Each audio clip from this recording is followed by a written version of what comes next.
So our group covered health passports. My name is Kara, I'm part of the PA program.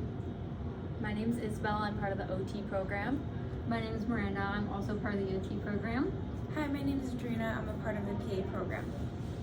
Okay, so I'm just going to be going over what a health passport is and why it's important. So, a health passport is a tool that's used to improve healthcare for individuals with intellectual and developmental disabilities. It's a document that has all of their vital information about their health, so their insurance, emergency contacts, preferred communication method, past medical history, and it's used in a healthcare situation to give the healthcare provider insight on the individual's information. And there was a study done in the ER about health passports, and they sent out a survey to other healthcare providers and also community individuals that use health passports. And there was a lot of positive feedback about them because they just make communication a lot easier. And some benefits of using a health passport are improved communication, enhancing person-centered care, increasing patient safety, continuity of care, and reduces anxiety for individuals. All right, so the next thing I'm going to talk about is the key components of an effective health passport. So although we want to keep health passports concise and a quick source of to reference, it is necessary to make sure that the correct information and components are included. So after reading the article provided and then also looking into some outside sources, I was able to identify some key components to an effective health passport for adults with IDD. So the 8 components are personal information, so your name, date of birth, emergency contacts, as well as preferred communication methods. Second is medical history, so any diagnosis, allergies, medications, past procedures. Third is communication preferences, so your preferred communication style, if you use any assistive devices, and any strategies for effective interaction with you. Fourth is support needs, so the level of assistance required for various activities. This might include medical procedures and daily living tasks. Fifth is behavioral information, so any triggers that might cause something, any calming techniques that are found most effective with you, and strategies for managing anxiety and distress within the healthcare settings. 6, sensory sensitivities, so any sensory issues that may affect medical examinations and procedures.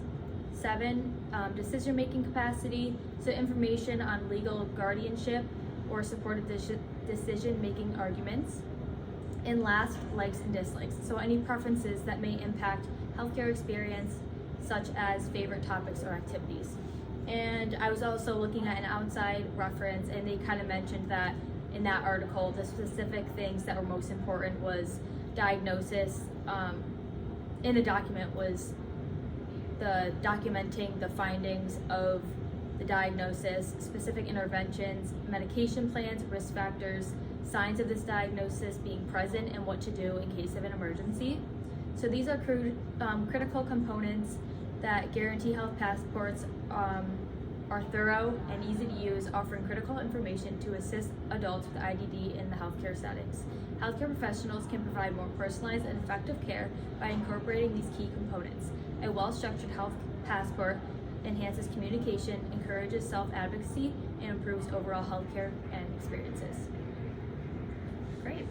So our patients have a health passport now, but as providers, we need to learn how to collaborate with them and how to create like a safe environment and an understandable way for them to use them.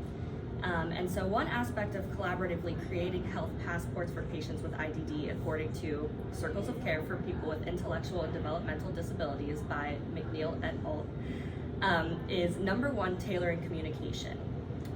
This article says that communication is a key in healthcare, but it must be adapted for patients with disabilities.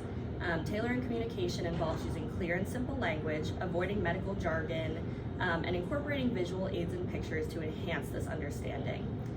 Physical cues such as pointing out anatomical landmarks can help patients grasp and really understand procedures and conditions that they're dealing with. For example, if you're explaining an injection site to someone, physically pointing at the area on the other arm and having them mimic this action might help familiarize the patient with the procedure and what you're going to be doing to them. Additionally, using a diagram or a stuffed animal, for example, can really reinforce this understanding and make something that can be intimidating a little bit less. Another important aspect of communication touched on in the article are the 5 A's of triadic communication. So many patients with disabilities rely on caregivers or family members or even volunteers to bridge the gap in communication between the providers and the patients. So these 5 A's that the article cites include align, attune, acknowledge, augment, and advocate. And this ensures that all voices in the medical circle are heard, like not just the patient, not just the providers, but also keeping the family in tune with what's going on as well.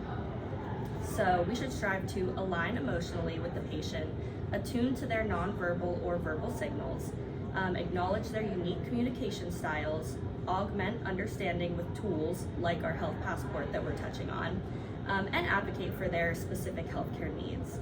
By doing this, providers can foster a more holistic and trusting and inclusive environment between the patient, their family, and our whole healthcare team. And then perhaps the most important part of those 5 A's is attuning yourself to the patient's communication style. This can look like going beyond your basic rapport building by observing behaviors, asking specific questions about their lives outside of the office, taking facial cues on expressions or gestures or body language that they're noting. An example that they gave is even just a little nod or a shift in posture can indicate understanding or discomfort. This is something that shows that we're connecting emotionally and behaviorally to interpret their communication style. I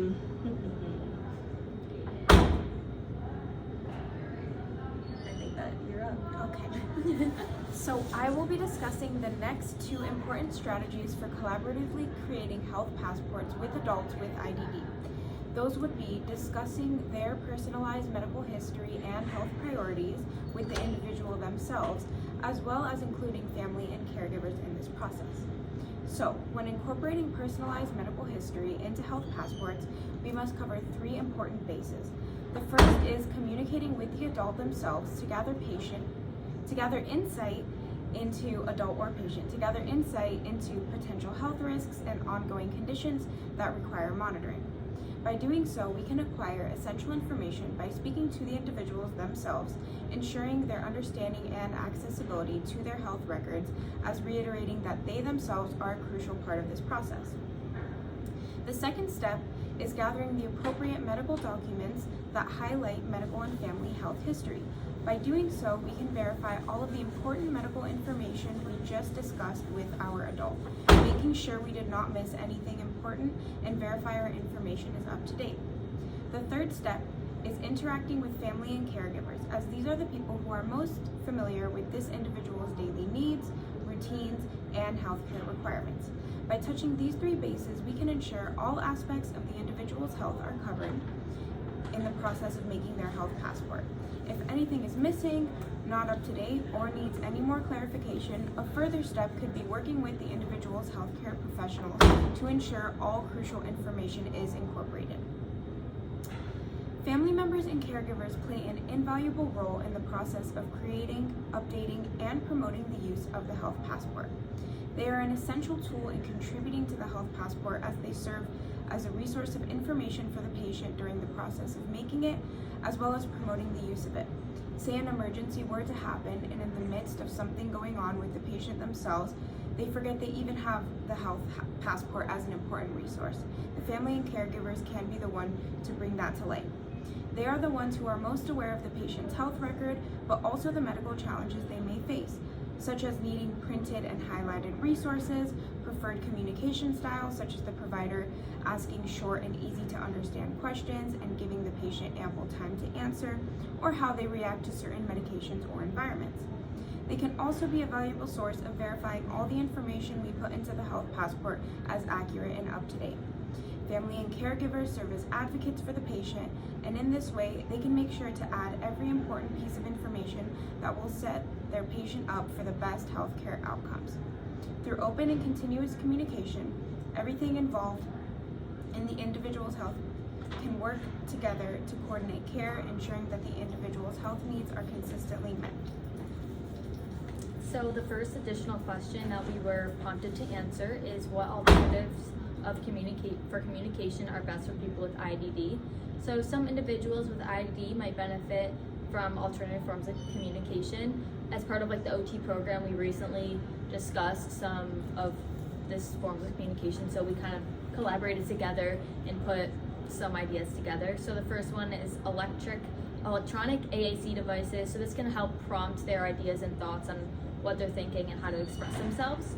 And next is verbal and visual cues. So you could write out the steps of a task for someone. You could highlight important information for them to kind of key in on what's important and help direct them to what they need to know. And then also talking people through the task and showing them pictures to help guide them as well.